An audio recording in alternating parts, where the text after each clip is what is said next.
బాధగా ఉంది. జై జవాన్, జై జవాన్, జై జవాన్.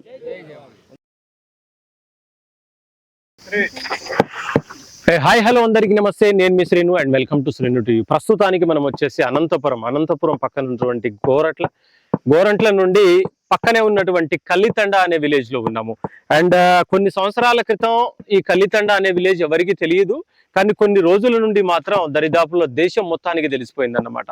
అండ్ ప్రత్యేకంగా తెలియడానికి రీజన్ ఏంటంటే, భారతదేశం తరపున పాకిస్తాన్ తో యుద్ధం చేసి ఆ యుద్ధంలో చనిపోయినటువంటి ఆ వీర జవాన్ మురళీ నాయక్ ఎవరైతే ఉన్నారో ఈ విలేజ్ కి సంబంధించిన పర్సన్ అన్నమాట. అండ్ తను చనిపోయిన తర్వాత కేవలం ఈ విలేజ్ ఇక్కడ మండలాలకు సంబంధించిన వాళ్ళు కాదు, దరిదాపుల్లో దేశంలో మారుమూల ప్రాంతాలకు సంబంధించినటువంటి చాలా మంది కూడా ఇక్కడికి రావడం జరిగింది. అండ్ తను చనిపోయిన తర్వాత తన అంతిమ సంస్కారం అప్పుడు